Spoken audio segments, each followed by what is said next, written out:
Hello friends, હું જ્યોતિ ગજ્જર સુરતથી. આજે હું તમારી સાથે એકદમ હેલ્ધી, હાઈ પ્રોટીન કટોરી પિઝાની રેસીપી શેર કરીશ. છોકરાઓને સૌથી વધારે પસંદ આવે એવા આ કટોરી પિઝા ઘરમાં હોય એ જ સામાન વાપરીને ઓછી મહેનતે ઓછા ટાઈમમાં બનાવી શકાય. તો ચાલો આજની આ મજેદાર રેસીપી શરૂ કરીએ.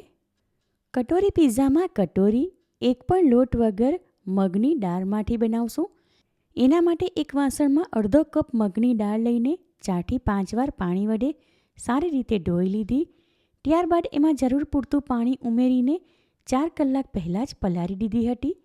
હવે એ સારી રીતે પલળીને ફૂલી ગઈ. એને વાટવા માટે પાણીમાંથી નીતારીને આ ચાળણીમાં કાઢી લઉં છું. દાળની સાથે 2 નંગ તીખા લીલા મરચાં અને એક નાનો ટુકડો આદુનો વાટી લઈશું. એને નાની ટુકડીમાં કાપીને પછી આ બધું સાથે વાટી લઈએ. દાળ વાટવા માટે મીડિયમ સાઇઝનું મિક્સર જાર લીધું. એમાં સૌથી પહેલાં મરચાં આદુની ટુકડી લઈને વાટી લઈએ. હવે એ જ મિક્સર જારમાં પલાળેલી મગની દાળ લઈને 1/2 કપ જેટલું પાણી ઉમેરું છું. ત્યાર પછી જારનું ઢાંકણ બંધ કરીને દાળ વાટી લઈએ. દાળ બિલકુલ ઝીણી વાટીને એની પેસ્ટ બનાવી લીધી. એને મિક્સર જારમાંથી એક વાસણમાં કાઢી લઉં છું. હવે એમાં 2 ટેબલસ્પૂન ઝીણો રવો ઉમેરું છું. અડધો કપ પાણી લીધું હતું, એમાં બાકીનું પાણી મિક્સર જારમાં લઈને હલાવી લીધું. એ આમાં ઉમેરું છું. સ્વાદ પ્રમાણે આમાં 1 ટીસ્પૂન મીઠું અને 1 ટેબલસ્પૂન જેટલી ઝીણી કાપેલી કોથમીર ઉમેરીને વાટેલી દાળ સાથે બધું સારી રીતે મિક્સ કરી લઈએ. કટોરી માટે ખીરું તૈયાર છે. એની કન્સિસ્ટન્સી જોઈએ તો આ પ્રમાણે ફ્લોઈંગ છે. હજુ આમાં રવો પલળીને ફૂલશે એટલે આ ખીરું થોડું ઘટ્ટ થશે. માટે હમણાં એને ઢાંકીને સાઈડમાં રાખું છું. કટોરી પિઝામાં કટોરી માટે ખીરું તૈયાર છે. તો પિઝાના ટોપિંગ માટે કેટલાક શાક ઝીણા કાપીને લીધા. એમાં 3 ટેબલસ્પૂન લીલા કેપ્સિકમ, 2 ટેબલસ્પૂન પીળા કેપ્સિકમ, 2 ટેબલસ્પૂન લાલ કેપ્સિકમ, 2 ટેબલસ્પૂન ઝીણા કાપેલા કાંદા અને 2 ટેબલસ્પૂન જેટલા બાફેલા સ્વીટ કોર્ન લીધા. આમાં તમારી પાસે લાલ અને પીળા કેપ્સિકમ ન હોય તો ફક્ત લીલા કેપ્સિકમ લઈ શકાય. આ દરેક શાક અને મકાઈના દાણા એક મિક્સિંગ બાઉલમાં લઉં છું. હવે આમાં અડધી ટીસ્પૂન ઝીણું ચોપ કરેલું સૂકું લસણ અને અડધી ટીસ્પૂન ઝીણા કાપેલા લીલા મરચાં ઉમેરું છું. આમાં લીલા મરચાં તમે તમારા ટેસ્ટ પ્રમાણે પ્લસ માઇનસ કરી શકો. સાથે આમાં 5 ટીસ્પૂન જેટલો કાળા મરીનો પાવડર, અડધી ટીસ્પૂન રેડ ચીલી ફ્લેક્સ, અડધી ટીસ્પૂન જેટલું પિઝા સિઝનિંગ અને 50 ગ્રામ જેટલું ઘરનું બનાવેલું પનીર લીધું. એને નાના કાણાવાળી ગ્રેટર વડે ખમણી લઉં છું. છેલ્લે આમાં 1 ટેબલસ્પૂન જેટલી ઝીણી કાપેલી કોથમીર અને સ્વાદ પ્રમાણે 1/3 ટીસ્પૂન જેટલું મીઠું ઉમેરીને બધું મિક્સ કરી લઈએ. પિઝાનું ટોપિંગ એકદમ મસ્ત કલરફુલ દેખાય છે. આમાં 1 ટેબલસ્પૂન પિઝા પાસ્તા સોસ અને 1 ટેબલસ્પૂન ટોમેટો કેચઅપ ઉમેરીને મિક્સ કરી લઈએ. હવે આ ટાઈમ પર આ મિશ્રણ એકવાર ટેસ્ટ કરી લઉં છું. આમાં મીઠું મરચું બધું જ બરાબર છે, કંઈ પણ ઉમેરવાની જરૂર નથી.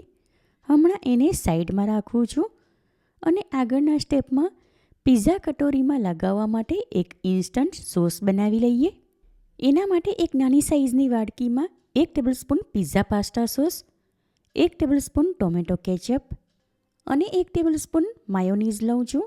હવે આ ત્રણેયને એકબીજા સાથે સારી રીતે મિક્સ કરી લઈએ. ઇન્સ્ટન્ટ સોસ તૈયાર છે. હમણાં એને સાઈડમાં રાખું છું.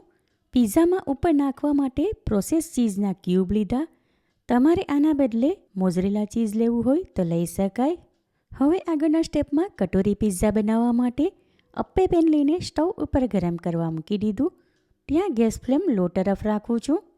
અપ્પે પેનના દરેક ખાનામાં 2-2 ટીપા જેટલું તેલ લીધું. એને બ્રશ વડે એમાં સરખી રીતે ફેલાવી દઉં છું. અહીં તમારે તેલના બદલે દેશી ઘી વાપરવું હોય તો વાપરી શકાય. કટોરી માટે ખીરું તૈયાર કરીને રાખ્યું હતું, એમાં ચમચી વડે સારી રીતે હલાવી લઉં છું.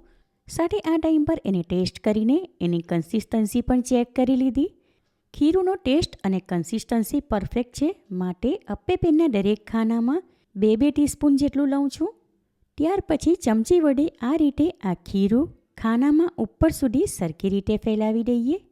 અપ્પે પેન સારી રીતે ગરમ થઈ ગયું હતું, માટે ખીરું દરેક ખાનામાં ઉપર સુધી સારી રીતે ચીપકી જશે. આ રીતે દરેક ખાનામાં કટોરી તૈયાર કરી લીધી અને તમે જોઈ શકો છો આ દરેક કટોરી અંદરથી ડ્રાય થઈ ગઈ, એટલે કે નીચેની સાઈડથી એ હલકી અમસ્તી શેકાઈ ગઈ.